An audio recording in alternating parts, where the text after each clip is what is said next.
अस्सलाम वालेकुम students. Hope so आप खैरियत से होंगे। और जैसे कि आपको पता है कि हमने एक सीरीज़ का स्टार्ट किया हुआ है, जो कि अभी हम शॉर्ट क्वेश्चंस कर रहे हैं। और बहुत सारे बच्चे कहते हैं कि हमें पता नहीं चलता कि कौन कौन से शॉर्ट क्वेश्चन इंपॉर्टेंट हैं और कौन कौन से हमने छोड़ने हैं, क्योंकि बुक्स के एंड पे जहाँ पे हमें एडिशनल क्वेश्चंस या फिर वो चैप्टर वाइज साथ साथ जो क्वेश्चन दिए गए हैं, अगर उनको हम देखें तो वो बहुत ज़्यादा तादाद में मौजूद होते हैं। तो हम कंफ्यूज हैं कि कौन से उनमें से शॉर्ट क्वेश्चन करें और कौन से छोड़ें। इतने ज़्यादा शॉर्ट क्वेश्चन करना बहुत मुश्किल होता है। और दूसरी बात ये होती है कि अगर वहाँ पे शॉर्ट क्वेश्चन होते हैं तो वो बिल्कुल बुक से जो पीछे चैप्टर होता है उससे थोड़ा सा हटके होते हैं, उनकी कोई हमें समझ भी नहीं आ रही होती कि उनका करना क्या है। तो मैंने सोचा कि एक ऐसी वीडियोस की सीरीज़ बनाई जाए जो कि 10 से 12 वीडियोस पे मुश्तमिल होगी। और उसमें ये होगा कि हर चैप्टर को 2 पार्ट्स में डिवाइड करके उनके जो क्वेश्चंस हैं बोर्ड में बार बार जो रिपीट होते हैं उनको थोड़ा थोड़ा डिस्कस किया जाए, और क्वेश्चन की लिस्ट भी दे दी जाए और उसके साथ साथ उन्हें थोड़ा थोड़ा डिस्कस भी कर दिया जाए कि आपने इस क्वेश्चन के अंदर क्या क्या लिखना है। तो ये वीडियो आपके लिए बहुत ज़्यादा हेल्पफुल साबित होगी इंशाल्लाह।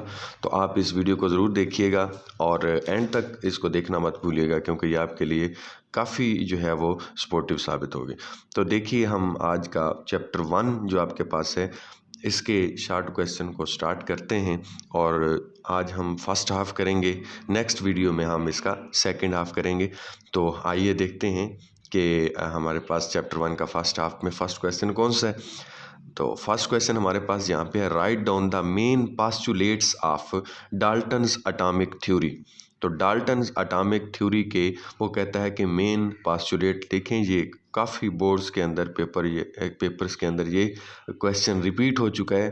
तो अगर हम 1808 की बात करें 1808 के अंदर डाल्टन ने जो है वो एटॉमिक थ्योरी जो दी थी, उसके मेन पास्टुलेट ये थे कि all matter is composed of atom of different element which differ in their properties.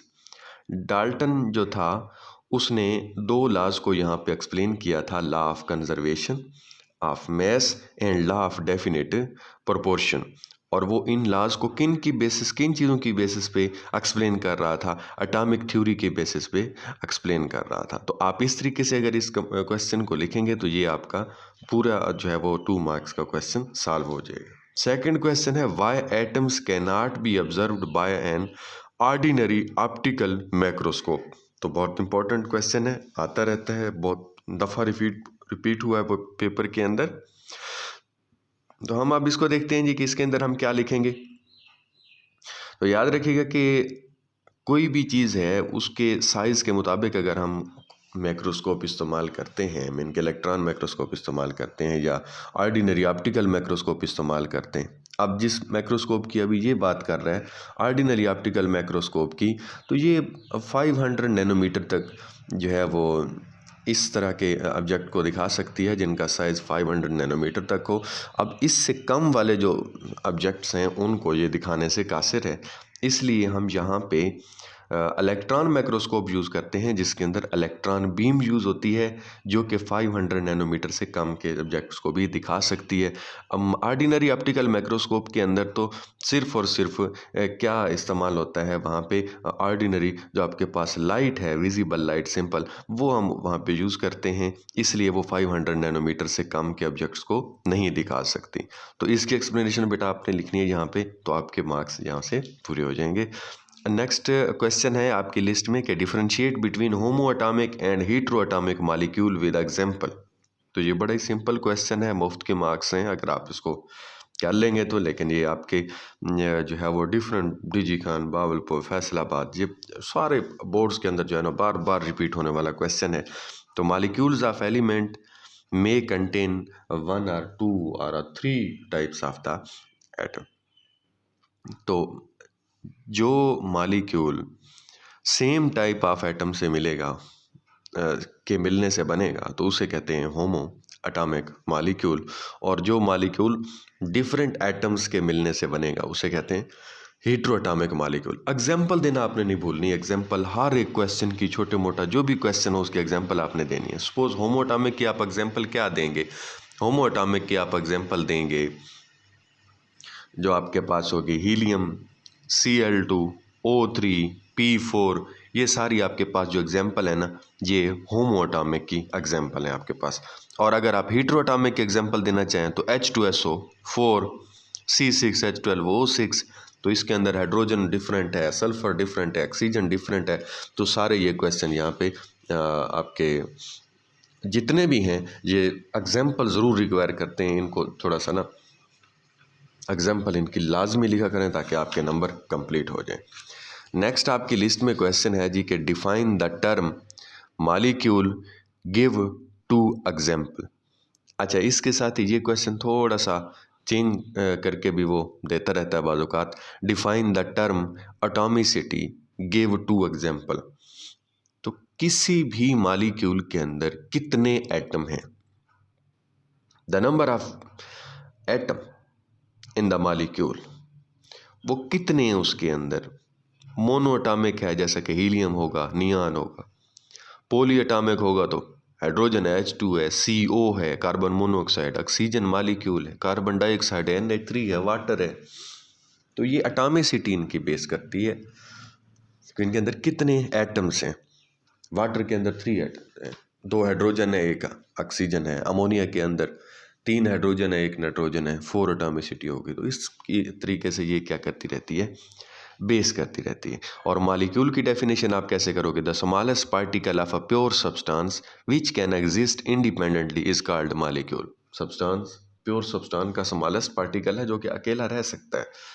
Atom की बात करते हैं तो वो अकेला रह भी सकता है, नहीं भी रह सकता, लेकिन मॉलिक्यूल को सिर्फ हम रखते हैं कि मे एग्जिस्ट इंडिपेंडेंटली, ये इंडिपेंडेंटली एग्जिस्ट कर सकता है।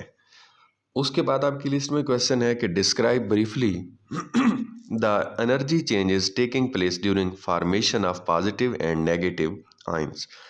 इंतहाई इंपॉर्टेंट क्वेश्चन है, बार बार रिपीट हुआ ये क्वेश्चन है बोर्ड के अंदर। तो इसमें देखिए कि क्या कौन कौन सी एनर्जी चेंजेस आती हैं। ये क्वेश्चन एक और तरीके से भी आ सकता है, explain formation of ion with respect to energy changes.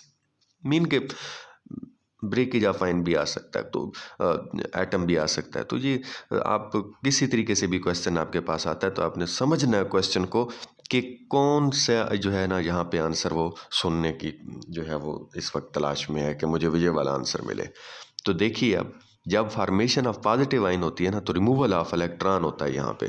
तो आपने एक टर्म पढ़ी थी, minimum amount of energy required to remove an electron from the outer most shell of isolated gaseous atom, याद है? उसे कहते थे आयोनाइजेशन एनर्जी। मीन कि वो एक ऐसी एनर्जी होती है जो कि किसी इलेक्ट्रॉन को रिमूव करने के लिए एटम को दी जाती है, और वो क्या करता है, अपना इलेक्ट्रॉन वहाँ से रिमूव कर देता है। हम मैग्नीशियम की बात कर रहे थे, हम सोडियम की बात कर रहे थे, तो उस केस के अंदर एनर्जी वहाँ से दी जाती है और इलेक्ट्रॉन रिमूव होता है। तो एनर्जी क्योंकि दी गई है तो एंडोथर्मिक रिएक्शन हो जाएगा। और दूसरे केस के अंदर इलेक्ट्रॉन अफिनिटी को देख लो आप, जो कि एनर्जी आपको जब रिलीज़ होती है, कब रिलीज़ होती है, जब कोई भी इलेक्ट्रॉन ऐड किया जाता है in the outer most shell of isolated gaseous atom. तो जब इलेक्ट्रॉन आप ऐड करते हो तो तब तो आपके पास एनर्जी रिलीज़ होती है। तो इस केस के अंदर आप क्या कहते हो कि रिएक्शन कौन सा होगा, एनर्जी जो रिलीज़ हो रही है तो रिएक्शन आपके पास एक्सोथर्मिक होगा। और आप कहेंगे कि यहाँ से हीट क्या हो रही है, इवाल्व हो रही है, और वहाँ पे हीट क्या हो रही थी, अब्जॉर्ब हो रही थी। तो वेल हो गया, ये भी आपको समझ में आ गया क्वेश्चन। नेक्स्ट चलते हैं, what is molecular ion, give examples. Molecular ion की डेफिनेशन करें और उसकी आप क्या करें जी, एग्जाम्पल दें। तो डेफिनेशन आप बेटा इसके एग्जैक्ट यूं ही लिख सकते हैं कि the ion formed due to loss और gain of electron by a molecule is called molecular ion. Simple, जैसे आप आयन की लिखते हो उस तरीके से, लेकिन ये मॉलिक्यूल का आयन है तो इसलिए। लेकिन इसके एग्जाम्पल्स का ख्याल रखिएगा, क्योंकि आप लोग एग्जाम्पल का आयन बनाते हुए गलती कर लेते हैं। बाज़ CH4 पॉजिटिव जो मीथेन है उसके आयन बनते, कार्बन डाइऑक्साइड ऊपर पॉजिटिव चार्ज लगा दें, N2 मॉलिक्यूल है ऊपर पॉजिटिव चार्ज लगा दें तो ये केटाइन होगा। जनरेशन कैसे होती है, इसको बनाते कैसे हैं, इस आयन की प्रिपरेशन किस तरीके से होती है। तो generation molecular ions are generated by passing high energy electron beam, mean के अल्फा पार्टिकल या फिर X rays through a gas के थ्रू हम क्या करते हैं, अल्फा पार्टिकल या फिर हम एक्सरेज पास आउट करवाते हैं, जिसके नतीजे में क्या होता है कि breaking of molecular ion from natural product can important information about structure of the compound. तो ये हमें बहुत ज़्यादा इम्पोर्टेंट इंफॉर्मेशन देता है about the structure of the compound, जो भी जिसकी भी आप बात कर रहे हो तो उसके बारे में। तो लिस्ट में आपका नेक्स्ट क्वेश्चन है, what are isotopes, how relative atomic masses of isotopes are determine. बहुत इंपॉर्टेंट क्वेश्चन है, बहुत मर्तबा रिपीट हुआ है, तो इसको अपने अच्छे तरीके से लाजमी तौर पे तैयार करना है। आसान भी बहुत है और इम्पॉर्टेंट भी बहुत है। देखिए, atoms of the same element, atom of the same element, इसको same element having same atomic number but different mass number are called isotopes. जैसा कि आपके पास कार्बन के कितने आइसोटोप्स हैं जी, 3 आइसोटोप्स आप कहते हो, कार्बन 12, कार्बन 13, कार्बन 14, हाइड्रोजन के 3 आइसोटोप्स हैं। और इसके साथ साथ बहुत सारी आप और भी एग्जांपल यहाँ पे दे सकते हो, लेकिन एक डेफिनेशन अगर आपके पास आए, 2 नंबर का सवाल है, तो आप यहाँ पे 2 एग्जांपल ही इसके लिए इनफ है। तो फिर उसके बाद वो जो उसका दूसरा पार्ट था, उसका है the relative masses and abundance of isotopes of an element can be determined by the mass spectrometry. आपने फर्स्ट चैप्टर के अंदर एक टेक्निक पढ़ी थी मैस स्पेक्ट्रोमेट्री, और उसके अंदर आपने जो इंस्ट्रूमेंट यूज़ किया था मैस स्पेक्ट्रोमीटर यूज़ किया था, तो उसी टेक्निक की ये बात कर रहा है। तो उससे हम रिलेटिव अबंडेंस ऑफ आइसोटोप्स को क्या कर सकते हैं, फाइंड कर सकते हैं। नेक्स्ट आपका इसी लिस्ट में क्वेश्चन है कि what are mono isotopic element, give 2 example. यार बड़ा ही आसान और सिंपल सा ये क्वेश्चन है, लेकिन बहुत रिपीट होता है, इसको लाजमी कीजिएगा। Element having only 1 isotopes are called mono isotopic elements. जिनका एक आइसोटोप होता है उन्हें क्या कहते हैं, मोनो आइसोटोपिक। एग्जाम्पल लाजमी दीजिएगा, आर्सेनिक का एक होता है, आयोडीन का एक होता है, गोल्ड का एक होता है, फ्लोरीन का आपके पास, इनके पास ओनली जो आपके पास है वो सिंगल आइसोटोप होता है। अच्छा, नेक्स्ट इसी जो है वो सीरीज लिस्ट का क्वेश्चन है कि what are isotopes, why they have same chemical properties but different physical properties. तो आइसोटोप्स की डेफिनेशन तो मैं आपको पहले बता चुका हूँ, अब मैं बताता हूँ कि इनकी सेम केमिकल प्रॉपर्टीज़ कैसे होती हैं और डिफरेंट फिजिकल प्रॉपर्टीज़ कैसे होती हैं। भाई मैंने आपको कहा था atoms of the same element having same atomic number, तो जब सेम एटॉमिक नंबर होगा तो उनकी केमिकल प्रॉपर्टीज़ भी तो उसी पे डिपेंड करती है ना, कि केमिकल बॉन्ड वो किस तरीके से बनाते हैं, कौन सा जो है वो इलेक्ट्रॉन उनके बॉन्डिंग में हिस्सा लेते हैं। तो number of electron atomic number के अंदर आ गया, प्रोटॉन भी आ गए, तो केमिकल प्रॉपर्टीज़ तो उनकी सेम होंगी, लेकिन फिजिकल प्रॉपर्टीज़ उनकी डिफरेंट होंगी due to the number of neutron. Number of neutron चूँकि डिफरेंट हो गए, तो वहाँ पे आइसोटोप्स के अंदर फिजिकल प्रॉपर्टीज़ सेम नहीं रह सकती, वो भी क्या होंगी, डिफरेंट होंगी। तो ये क्वेश्चन भी आपका सॉल्व हो गया। इसी लिस्ट में जो हमारे पास नेक्स्ट क्वेश्चन है वो क्वेश्चन है जी, explain mathematical relationship for mass to charge of an ion in mass spectrometry। तो इसके लिए आपने आंसर में जो लिखना है इसके लिए एक फार्मूला भी है जो कि आप आंसर में लिखेंगे। और वो फार्मूला क्या है जी, कि इस क्वेश्चन को एक और तरीके से भी वो दे सकता है आपको, सिर्फ ये नहीं कि ये इसकी स्टेटमेंट आएगी। What is the function of electrical magnetic field in mass spectrometer. ये भी इलेक्ट्रिक और magnetic field, electric and magnetic field का जो उसके मैस स्पेक्ट्रोमीटर के अंदर फंक्शन है वो क्या है। तो आप इसको देख सकते हैं जी हम आप कि मैक्स स्पेक्ट्रोमीटर के अंदर आप इलेक्ट्रिक फील्ड कितना वोल्ट का जो अप्लाई कर रहे थे, 500 से 2000 वोल्ट। मैस स्पेक्ट्रोमीटर लाजमी कीजिएगा, बड़ा इंपॉर्टेंट लॉन्ग क्वेश्चन भी है। इसको अप्लाई कर रहे थे और परफोरेटेड प्लेट आप यूज़ कर रहे थे जो कि एक्सलेट कर रही थी आयंस को। तो यहाँ पे एंड पे जो आपके पास मैस टू चार्ज का जो फार्मूला आप मैथमेटिकल रिलेशनशिप जो आपको कह रहा था वो आप लिखेंगे, तो उसके अंदर h² r² over 2e।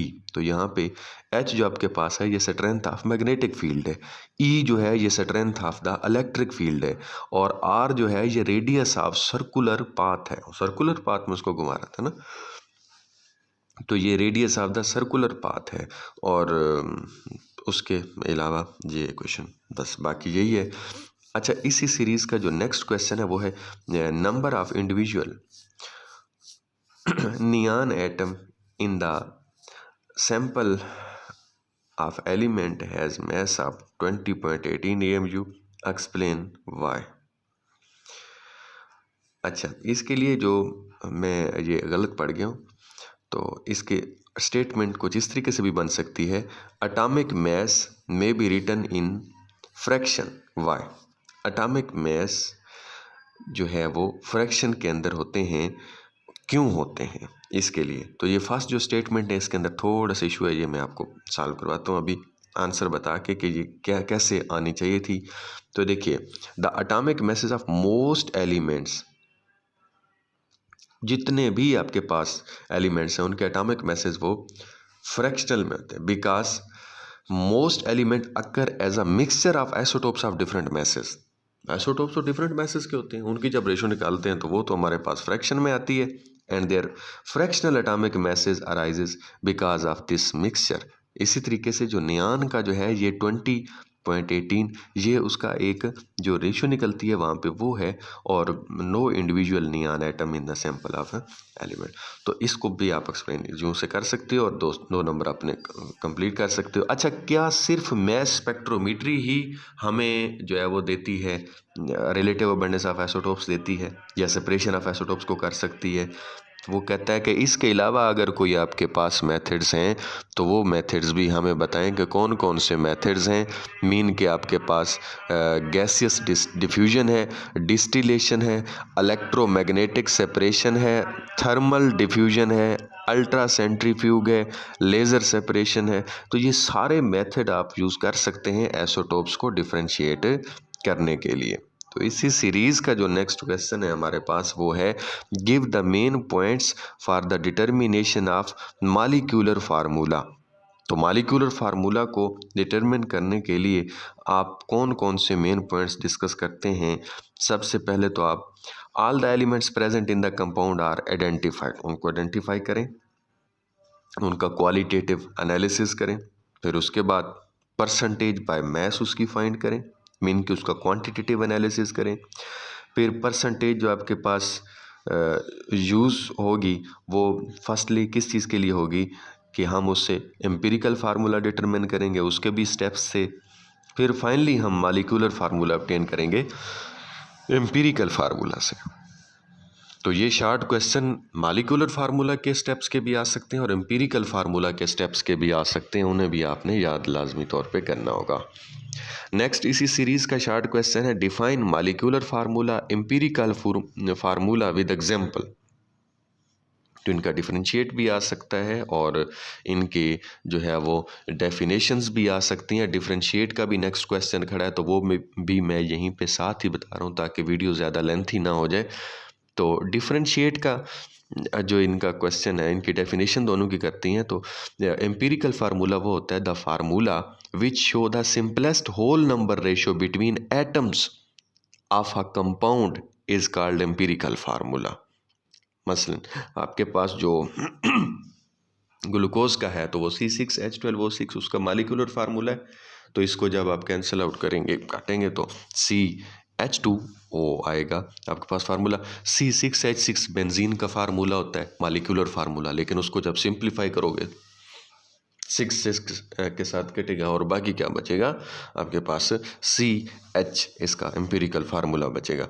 Molecular formula की डेफिनेशन क्या होती है, क्योंकि हम डिफरेंशिएट कर रहे हैं इनको, the formula which show the exact number of atoms of each element present in one molecule of a compound is called molecular formula. Each atom की बात करेगा तो फिर आपको लिखना पड़ेगा C6H12O6 और C6H6, ये दोनों आपको फिर यहाँ पे लिखना पड़ेंगे इसके आंसर में।